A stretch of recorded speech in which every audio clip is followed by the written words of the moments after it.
첫 번째 강의 예정이신 양기석 교수님께서 이제 오전 연례가 환자가 많으신 관계로 지금 오시는 중이시고요. 먼저 저희 올해의 마지막 건강강좌이고 내년부터 이제 또 건강강좌 시작될 텐데 올해 말모리로서 장기이식 센터장 안규리 교수님께서 축사 말씀 있으시겠습니다. 박수로 맞이해 주십시오. 간만에 이 추운 날씨에 이제 여기까지도 찾아주신 그 환우 여러분들께 정말 감사드립니다. 언제보나 밝고 건강한 모습, 언제보나 용기를 잃지 않는 모습, 그런 모습들이 저희한테 실제로 많은 용기도 주고 기쁨도 주고 있습니다. 오늘 강의는 특히 이제 기다리게 되시는 경우에 어떻게 관리를 할 것이냐 하는 문제, 또 한편 이식 심장을 못 쓰게 됐을 때도 어떻게 관리를 하는가 하는 거기에 대해서 저희가 그 사이에 여러 번 질문을 받았는데 대부분은 이식 후에 어떻게 관리하냐 직후 문제들만 쭉 다루어 드렸기 때문에 이 문제를 오늘 한 번쯤은 검토해 보려고 생각을 하고 있습니다. 실제로 장기식 센터에 이제 의뢰를 만들면서 그쪽으로 많이 방문해 주시고 또 여러 가지 질문들을 하시게 되는데 이렇게 질문들을 던져주시는 것들이 이제 저희들한테도 또 자극이 돼서 오늘과 같은 보통 20분야에서는 드문 강의를 준비하게 되었습니다. 무엇보다도 와주신 그 여러분들께 감사를 드리고 여러분들이 건강하고 잘 되시는 것이 이식을 기다리는 그 많은 환우들한테 제일 큰 희망이다 라고 생각하고 있습니다. 다시 한번 감사드리고 즐거운 성탄 맞으시고 새해 복 많이 받으시면서 새해 더욱 건강하십시오. 고맙습니다.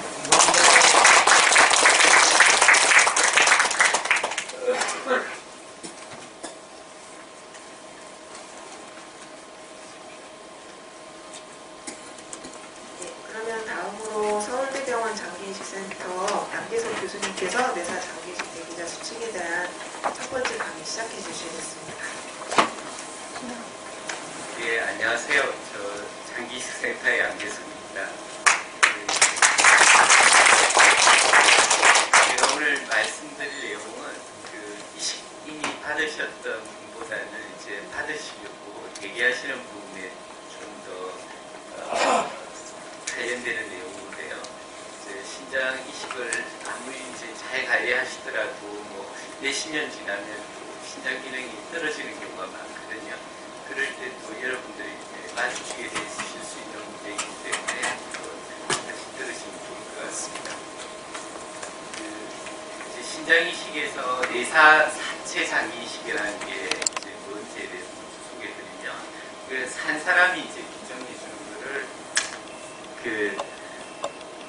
생체 신장 이식이라고 하고요. 돌아가시면서 이제 기증해 주시는 걸 받는 거를 내사 이제 사체 장기 이식이라고 하는데 그 내사자라는 거는 내 전체가 이제 모두 죽은 건 아니고요. 일부가 이제 죽은 거는 식물이 아니고요. 내사는 말씀 잘못 드렸는데 내가 전체가 죽은 환자입니다. 그래서 거의 100% 신장사로 연결되는 경우죠. 그래서 신장사가 오기 전에 이제 내사가 왔을 때 기증을 하는 걸 이제 내사 공여자 장기이식이라고 부르고요. 또는 이제 신장사 하는 환자들이 있죠. 내사가 이제 동반된 경우도 있고 뇌는 살아 있는데 이제 심장이 멎는 경우, 심장이 멎으면 결국 뇌도 이제 기능을 못하게 되죠. 시간이 지나면. 그래서 신장사 또 장기이식이라는 것도 있습니다. 신장사 이제 장기이식은 우리나라보다는 서구에 많은데요. 미국 같으면 이제 10명 치료를 더 이상 의미가 없다고 해서 빼는 경우, 이제 그럴 때 신장사가 올 수 있죠. 그럴 때 이제 기정하기도 하고, 유럽 같은 경우에 이제 응급의료 시스템이 잘 돼 있어서 심장이 멎자마자 바로 장기 적출을 할 수 있는 그런 시스템이 있는 나라들에서 신장사 장기식을 한 10% 정도, 5 내지 10% 정도 하고 있습니다. 우리나라에서는 현재는 내사에 빠져서 장기이식을 진행을 하던 중 신장사가 왔을 때 그걸 이제 기증하는 걸 심장사야 장기이식이라고 해서 아주 제한적으로 지금 이루어지고 있습니다. 그래서 이 심장사 같은 경우에는 30분이나 1시간 내에 빨리 수술장으로 와서 장기를 적출해야 되는 그런 좀 긴박한 상황이라는 특징이 되겠습니다. 그래서 생체 장기이식과 내사 장기이식의 장단점을 비교해 보면요, 생체 장기이식의 장점은 우리가 준비를 해서 최상의 상태에서 이식할 수 있다는 게 이제 장점이 되겠고요. 또 무엇보다 생생한 신장이니까 성적이 더 좋습니다. 대개 한 5년 정도 장기 생존율이 높은 걸로 나와 있습니다. 단점은 뭐니 해도 이제 살아있는 분이 기증을 해야 되니까 공여사에게 이제 부담이 될 수 있다는 점이 가장 큰 단점이 되겠고요.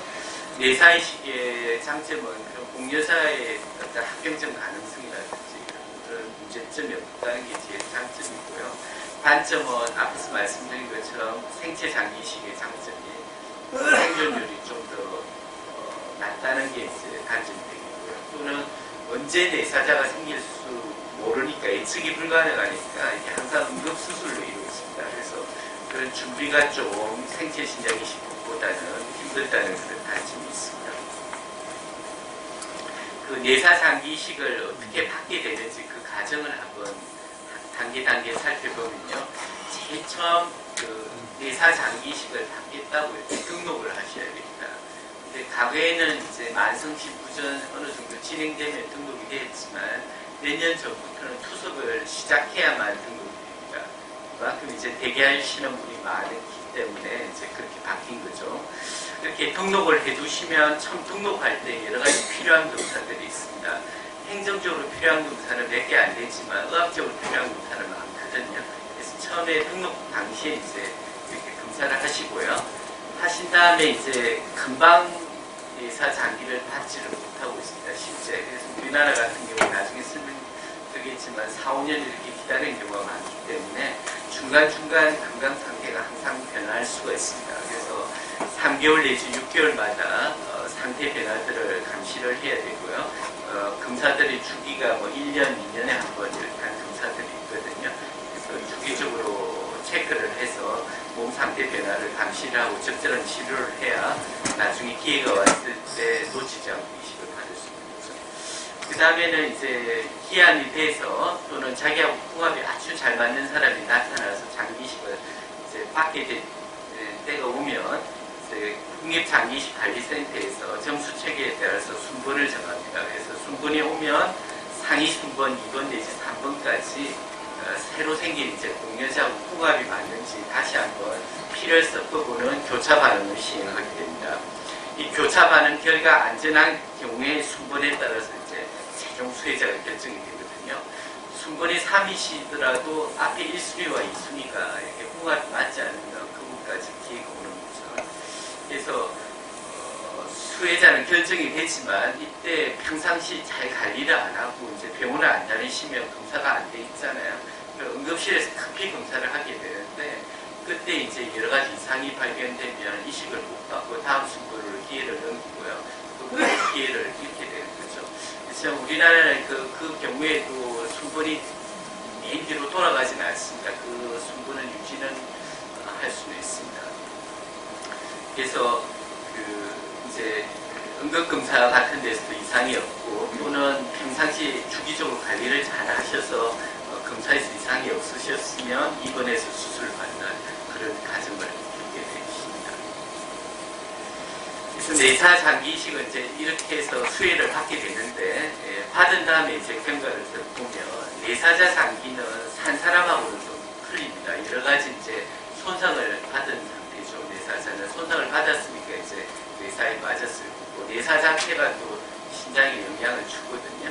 그래서 신장이 산 사람한테 받을 때만큼 그렇게 신장이 아주 활동성이 높거나 아주 깨끗하지가 않습니다. 그래서 부분적으로 정도의 차이는 있지만 어느 정도 손상을 받았기 때문에 이식 받았을 때 바로 신장 기능이 돌아오는 경우도 있지만 그렇지 않은 경우도 상당수 많습니다. 근데 대개는 일주일 정도 지나면 신장 기능이 서서히 회복을 하거든요. 그래서 신장 기능이 정상으로 돌아와서 이제 정상적인 상태를 이렇게 퇴원을 하게 되시는데 간혹 뭐 일주일 이상 이렇게 투석을 해야 되는 경우도 드문 게 있지만 대부분 90% 이상은 기능이 돌아오죠. 그 다음 29 장기적인 성적을 보면 그렇게 초기에 기능이 늦게 돌아오더라도 장기적인 기능에는 큰 영향은 없어서 한 15년 정도 평균적으로 쓰고 있습니다. 물론 그 생체 신장 이식에 한 20년 정도 쓰는 거하고 비교해보면 그보다는 조금 기능은 떨어지지만 투석보다는 훨씬 생존율이나 여러 가지 합병증 위험이 낮고 생활도 자유롭고 경비도 덜 들기 때문에 내사 장기 이식을 적극적으로 활성화해야 되고 환자분들한테 권하고 있습니다.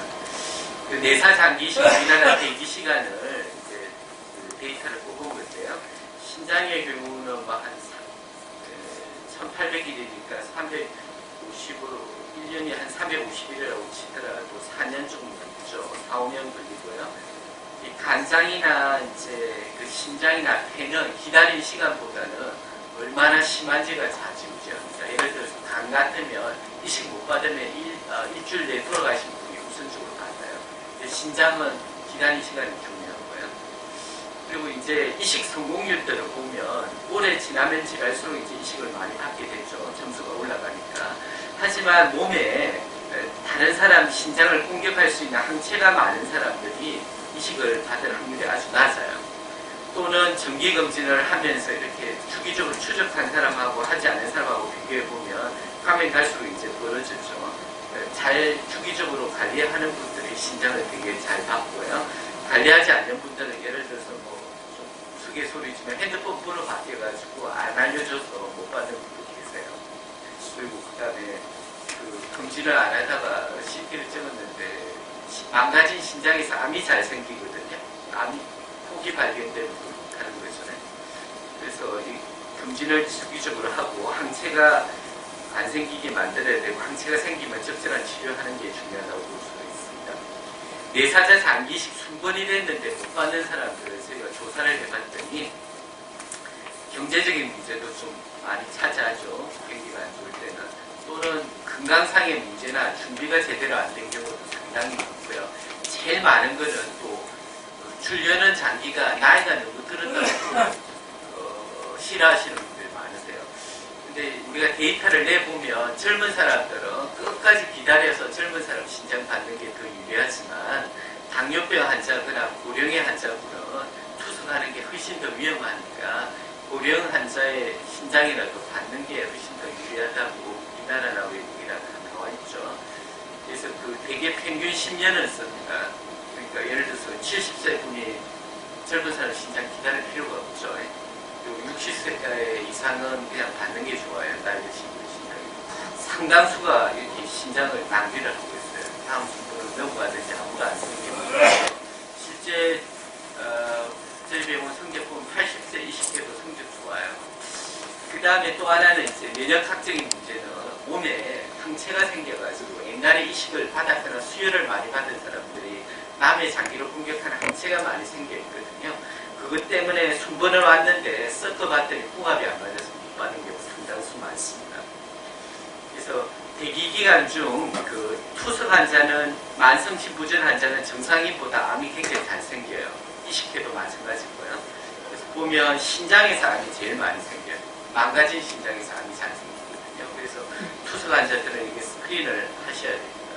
물론 이식 안 하실 거고 고령의 분은 어차피 생존기간이 길지 않기 때문에 굳이 검사를 권하지 않지만 젊거나 이식을 생각하시는 분들은 오래 사실 거기 때문에 암검진을 주기적으로 하셔야 되겠고 투석 기간이 길면 길수록 암 발생이 높죠.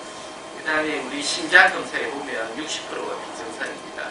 그래서 투석 환자나 만성심부전 환자나 이식 환자나 심장이 사망은 1위거든요. 그래서 이런 검사를 미리 하셔서 이상이 있으면 심장부터 고치고 이식을 해야 돼요. 특히 내사 이식은 어차피 기다려야 되잖아요. 기다려야 되니까 처음에 검사를 해서 이상이 있으면 고치고 안정기를 가진 다음에 이식하니까 처음에 한번 정확한 평가를 받는 게 중요하고요. 2년에 한 번 정도는 다시 재검을 하는 게 좋습니다. 신장이나 췌장이 어떤 기준으로 장기를 배분하는 기준인데요. 이 HLA라는 건 유전자 얼마나 궁합이 잘 맞느냐예요. 그래서 궁합이 잘 맞으면 잘 맞을수록 점수를 많이 주죠.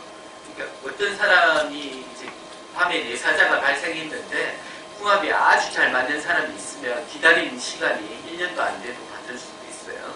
그건 이제 팔자소관이고, 그리고 보통은 그냥 평균 성적으로 생각해야죠. 또는 이제 어린이한테 가산점을 또 우리는 주고 있고요. 그러나 항체가 있어가지고 자주 못 받는 분들한테 또 가산점이 있어요. 또 하나 최근에 바뀐 건데 옛날에는 1년마다 가산점이 1점씩 붙는데요. 4년 이상 지나면 추가 가산점은 없었는데 법이 개정돼서 무조건 계속 5년이면 또 5점 붙고요. 계속 1점씩 붙는 걸로 바뀌었습니다. 그래서 빨리 등록하는 게 그만큼 더 중요성이 높아졌죠. 그 다음에 이런 친지들이 부정한 경력이 있으면 그 사람한테 가산점을 주고 있습니다. 이에 비해서 간장은 응급도가 자주 유지합니다. 얼마나 심한지. 왜냐하면 신장은 안 될 경우 투석을 할 수도 있잖아요. 근데 간이나 신장을 안 하면 죽으니까 응급도를 굉장히 중시하고 있습니다. 그 다음에 내사공여사도 좀 종류가 있거든요. 표준범주라는 게 있고 확장범주라는 게 있습니다. 표준범주는 쉽게 이야기해서 질이 최적인 거고요. 확장범주는 쓸 수는 있지만 질이 약간 떨어지는 거예요. 그럴 경우에 이제 젊은 사람들은 이거 안 받고 끝까지 기다렸다 표준범주 받는 게 더 유리하세요. 데이터를 우리가 분석해보면. 근데 60세 이상은 표준범주 기다리려고 계속 투석하시다가 오랜 시간 지나다가 돌아가시는 분들이 많거든요. 그러니까 그런 분들은 확장범주라고 질은 약간 떨어지지만 사용 가능한 신장을 받는 게 유리하시니까 잘 참조를 하십시오. 그래서 어떤 경우 그러니까 나이 많은 사람 신장이 좀 확장범주에 속하고요. 여러 가지 이제 저혈압도 많이 발생했거나 신장 수치도 안 좋고 이런 경우에 확장범주라고 하죠. 근데 가면 갈수록 우리나라도 인구가 고령화 되잖아요. 그래서 옛날에 오토바이 사고 젊은 사람 이렇게 기증하는 게 현재 줄어들고 있어요. 되게 오래 사셔서 중풍으로 돌아가신 분들이 많으시거든요.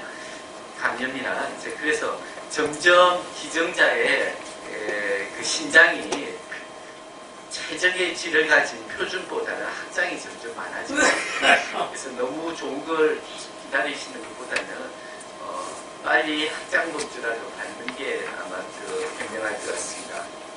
대개 보면 한 80%는 미국이 아마 표준범주고요. 한 20%가 확장범주예요.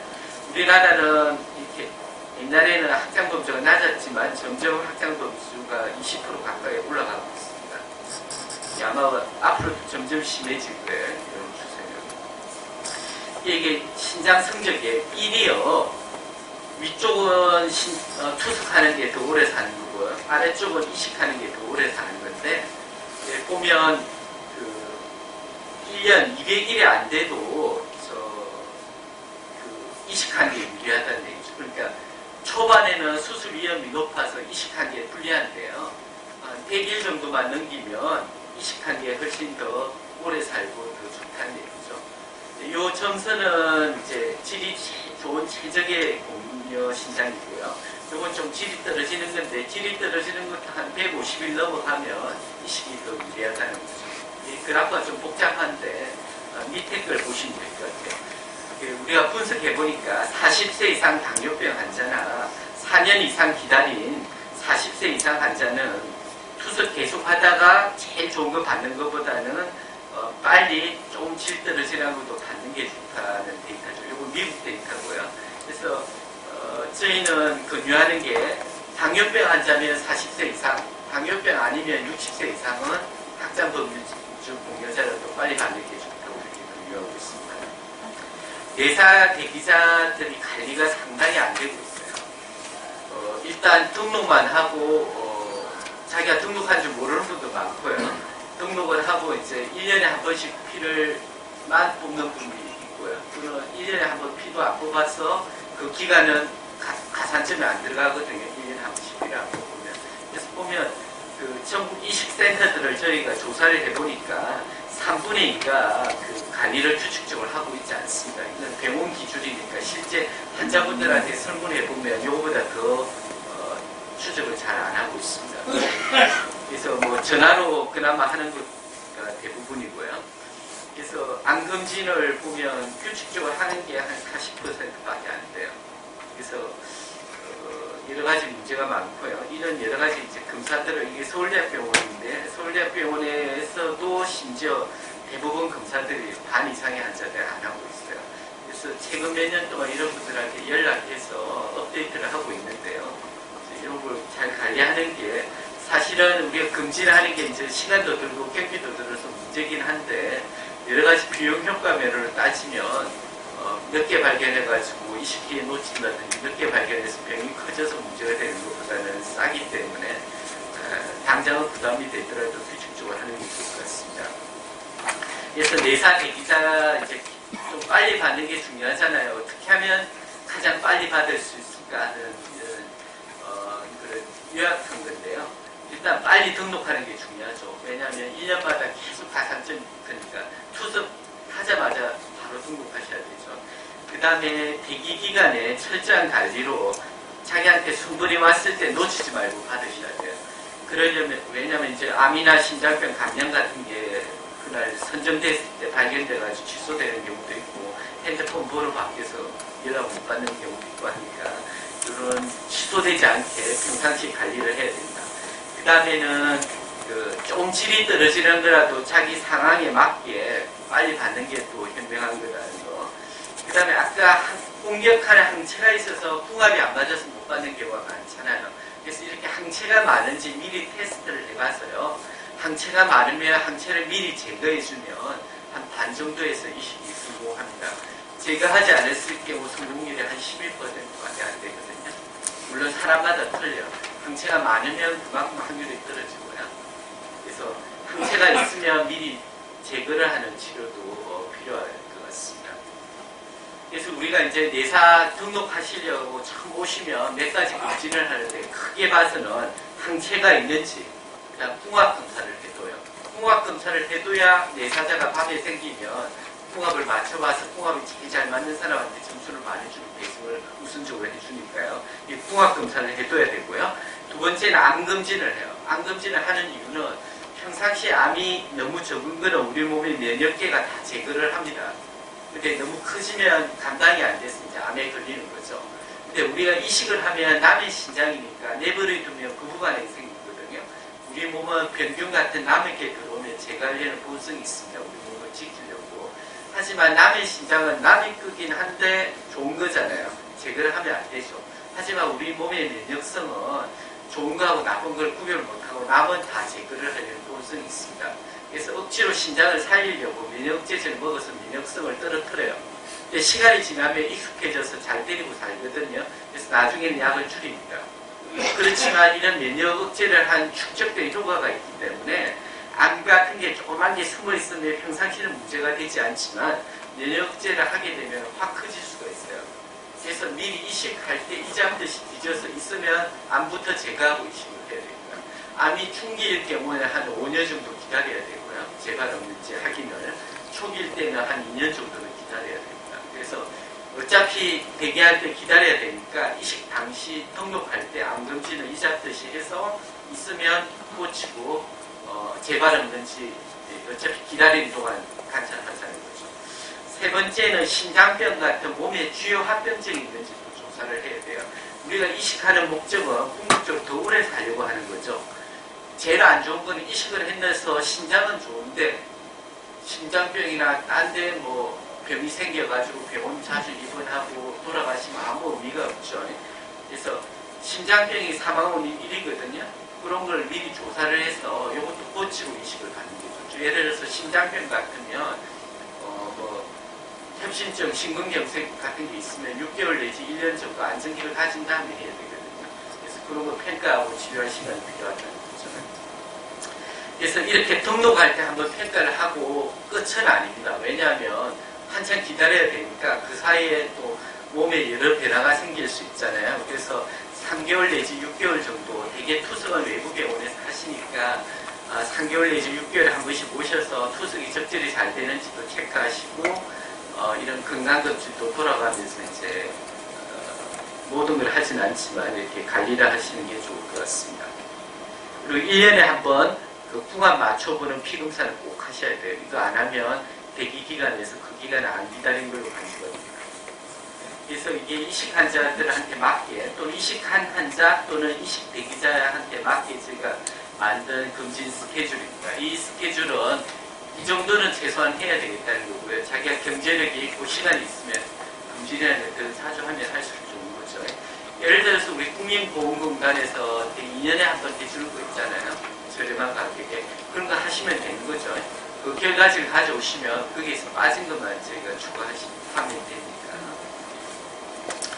그 다음에 아까 항체가 많은 경우에 이제 문제가 된다고 그랬잖아요. 실제 이게 대기 기간을 보면 10년 정도 기다린 사람들을 보면 반 이상이 항체가 무지 많은 사람들이에요. 그래서 되게 항체가 많을수록 대기 기간이 길어지거든요. 항체가 왜 생기냐 하면 남의 걸 전에 경험해서 그런 경우가 많습니다. 제일 대표적인 게 옛날에 이식을 했는데 거부 반응이 와서 이제 망가져서 다시 재이식을 하는 환자분 경우죠. 또는 수혈을 하거나 애를 많이 놓거나 뭐 이렇게 해가지고 애기도 이제 남이니까 노출이 많이 된 경우가 있어요. 항체가 생겨서 신장을 공격할 수 있는 거죠. 이게 미국의 경우 보면 항체가 있는 경우가 3분의 1이고요. 항체가 무지 많은 사람이 한 15%인데 서울대병원 조사해봐도 보면 그 항체에 있는 사람은 한 3분의 1로 외국이랑 비슷해요. 점점 이제 오래 사시니까 재이식이 많아지거든요. 그래서 항체가 더 문제가 될 것 같습니다. 그래서 항체가 있을 경우에는 항체를 만드는 세포를 죽이고요. 항체를 물리적으로 피를 뽑아내서 투석하듯이 제거해주는 혈전 교환을 하게 됩니다. 그랬을 때 외국이나 저희 데이터는 대개 한 50% 정도 성공합니다. 사실 여러 가지 변수가 많아요. 이 치료를 하면 효과가 한 달째 제일 좋고요. 초기 한 6개월 정도 치료 바라보고 하는 거거든요. 치료를 했는데 전화가 안 오면 말짱 도루묵이잖아요. 그래서 여러 가지가 맞아야 돼요. 그래서 어떤 환자분 치료하는가 하면 기다린 시간이 충분해가지고 전화 연락 올 확률이 높은 분들, 이전에 한번 연락 왔는데 궁합이 안 맞아서 못 받으신 분들, 이런 분을 대상으로 싶습니다. 홈페이지에 가면 오늘 강의를 비롯해서 거의 모든 강의가 다 들어있어요. 집에 컴퓨터 있는 거, 그 컴퓨터 모르시면 그 손자나 뭐 소녀분한테 좀 이걸 접근해서 좀 가르쳐 달라고 하시면 보면 TV처럼 다 강의가 나와요. 또는 뭐 글로 된 것도 있고요. 거의 모든 경우가 다 들어있거든요. 그래서 이걸 한번 참조해 보시면 좋을 것 같습니다. 뭐 성생활, 뭐 여행, 예방접종 뭐 굉장히 많아요. 몇 년 했더니 웬만한 건 다 들어있습니다. 운동 어떻게 하는지도 있고요. 또 이 간이식이나 신장이식이 한회가 있으니까 가서 서로 정보 교환도 하고 하시면 좋을 것 같고요. 레크리에이션 같이 하면 좋고요. 오늘 말씀드린 거 요약하면 내사 장기식을 받는 거는 그냥 등록하고 딱 기다리는 그런 수동적인 과정이 아니고요. 적극적으로 노력을 하셔야 돼요. 그러니까 빨리 등록을 하고 처음에 제대로 평가를 해서 확실히 끌어내고요. 그래서 기회가 왔을 때 바로 받을 수 있게 하고, 그 다음에 나이 든 사람 신장이라도 무조건 거절하지 마시고요. 그 다음에 또 의문이 날 때는 치료진하고 상의해서 결정을, 내사 장기 수혜를 결정하시면 될 것 같습니다. 송인혜가 우리 한우 책자가 그 앞에 말씀드렸던 그 동영상 이런 강의들을 엑기스만 모아서 책으로 만들었어요. 하는 분들 보신 거. 올해 안에 아마 제작이 돼서 아마 나눠드릴 것 같습니다. 참조해 주시면 될 것 같아요. 5분 정도 남았는데 질문을 쓰시면 질문.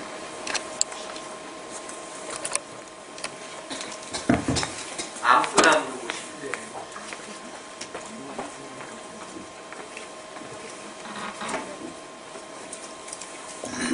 저는 2006년 2월에 간 이식을 했고요. 그래서 당뇨가 생겨서 당뇨 치료하면서 있건데 아는 친구가 새로 신장이 안 좋아져서 관심 가지고 있었는데 요새는 그 이식하는데 사실 아까 그 경제적인 문제가 나왔지 않습니까? 네.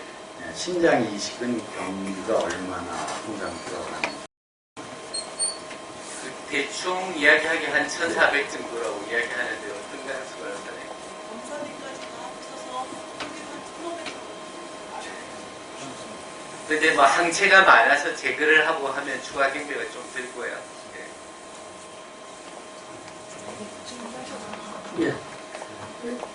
나는 제 딸이 지금 코레아 스미스가 6.6일 넘어서 장기 이식을 해야 될 입장인데, 얘기를 보니까 골수 이식을 같이 하면은, 면역 제제를 안 먹어도 된다 그런 얘기했고, 그 다음에 골수 이식도 뭐, 간이고 할 수 있다 이런 건데, 그 미국 하버드 병원에서 이제 그 임상 시험을 하고 있습니다 지금. 그래서 그 유전자가 어머니 아버지로부터 하나씩 받으니까 그 궁합이 형제간에 4분의 1은 100% 맞거든요. 4분의 1은 하나도 안 맞고요. 반은 50% 맞습니다. 그래서 그 하버드 병원에서는 50% 맞는 사람 형제한테 신장도 받고 골수도 가위로 받아서 이제 면역제제를 끊는 시도를 지금 임상시험을 하고 있는데요. 아직은 초창기 시험적인 거예요. 미국에서도 이제 그렇게 하는 병원이 2병원밖에 없어요. 그래서 문제는 해볼 만은 한데 두 가지가 문제인 것 같아요, 우리나라에. 첫 번째는 그 골수 이식 하다가 돌아가실 수가 있어요. 사망률이 100% 안전한 건 아니거든요. 제가 봤을 때 최소한 5%의 사망률이 있어요. 신장 이식은 사망률은 매우 낮거든요. 그래서 성공하면 좋은데 그 사망률이 한 5% 정도 있을 수 있기 때문에 그게 잠재적인 문제예요. 현재는 아주 시험적인 겁니다. 그래서 그 미국 하버드 병원에서 처음에 어떤 환자를 대상으로 했는가 하면 옛날에 면역제제 먹어서 사마귀가 엄청 온몸에 나가지고 도저히 못하는 젊은 여자한테 처음 했거든요. 그래서 지금 점점 넓히고 있는데 아직은 시험적인 것 같아요. 제가 보기에는. 기술적으로는 가능해요. 국내에서도 시행을 했고요. 반은 성공했고 반은 실패했고요. 저희 병원도 기술적으로 할 수도 있습니다. 그런데 그게 참 의학적인 문제고, 두 번째는 경제적인 문제가 도움이 안 돼요. 지금 우리나라에. 그래서 이게 데이터가 쌓이면 나중에 이제 보험 올려가지고 승인받을 수도 있겠지만 지금 도움이 안 되는 문제가 있습니다. 그리고 또 하나는 이제 신장 이식은 흔히 신장이 망가져서 그런데 신장이 망가진 원인이 여러 가지 있잖아요. 네. 신장 이식을 하더라도 그 신장이 망가진 원인이 되는 치료는 계속해야 되는 거죠. 그 이제 신장병이 생긴 체질은 자기가 그대로 가지고 있잖아요. 그러니까 전체적으로 보면 어떤 병이냐에 따라서 원인 질환 따라서 재발률이 다 틀려요. 90% 이상 재발하는 신장 질환을 가진 분들은 이식을 안 하거든요. 그래서 보면 대개 한번 대충 보면 한 30%는 재발해요. 근데 재발해서 망가질 때까지 굉장히 또 오랜 시간이 걸리잖아요. 그래서 웬만한 병은 다 이식을 합니다. 투석하는 것보다. 그래도 재발하더라도 더 오래 살고 병도 덜 걸리고 경비도 덜 들기 때문에 더 유리하다고 보거든요. 근데 아주 몇 가지 예외적인 질환은 재발도 잘하고 진행도 아주 빨라요. 그런 경우에는 이식을 하지 않습니다. 그거는 이제 치료진이 미리 평가를 합니다. 제 딸의 경우에는 그 원인을 지금 몰라갖고요. 그래갖고 원인 모를 경우에는 확률적으로 그냥 합니다. 근데 그걸 그래서 조직 검사를 신장 조직 검사를 하면 알 수도 있을지도 모른다라고 신장 조직 검사를 해보자 그렇게 얘기를 하는데 신장 조직 검사를 하면은 그 원인을 알 수 있나요? 반 이상에서 잘 몰라요. 다 망가지면 얼굴 모양이 비슷해지거든요. 알 수 있는 경우도 있고 모르는 경우도 있고. 근데 반 이상에서는 잘 몰라요.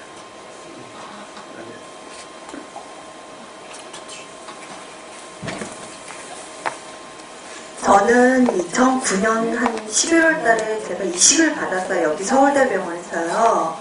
근데 저는 이쪽에서 받았는데 배가 좀 나왔어요. 이제 그게 조금 더 나오기도 하고요. 제가 많이 먹어서 그럴 수도 있지만 근데 가끔 이게 배가 이렇게 물린다고 할까? 이렇게 막 따다다다 이렇게 떨어요. 이 배가 한쪽이 가끔. 그래서 겁나요. 이렇게 얘가 문제 있나?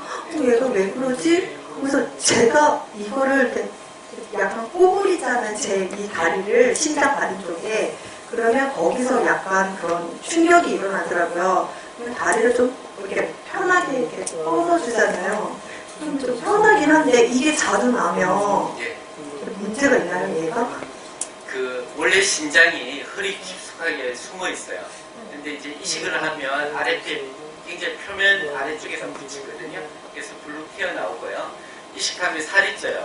옛날에는 신장이 안 좋아서 신진대사가 안 되다가 신진대사가 되고 면역제제 먹고 하면 지방도 올라가고 살도 찌거든요. 살이 찌니까 더 불룩해질 거고요. 그 팔을 떨리는 거는 담당 의사한테 혹시 혈관을 좀 받으려고 하세요. 맥박이 그렇게 느껴질 수도 있거든요. 신장 혈압이 좀 높아요. 그러니까 신장으로 들어가는 혈관이 그 표면에 뭐 이렇게 해가지고 맥박이 좀 크면 그게 혈관이 그렇게 보일 수도 있으니까 담당 선생님한테 한번 진찰을 해달라고 하고요. 그 혈관도 아니면 별거 아니니까 그냥 너무 신경 쓰지 마세요. 아니, 저는 제 생각에 20년만 쓰고 싶은 그 생각이 되게 많거든요. 더 오래 쓰셔야 돼요. 그게 아니, 욕심인 것 같아요. 좀 더 오래 쓰셔야 돼요.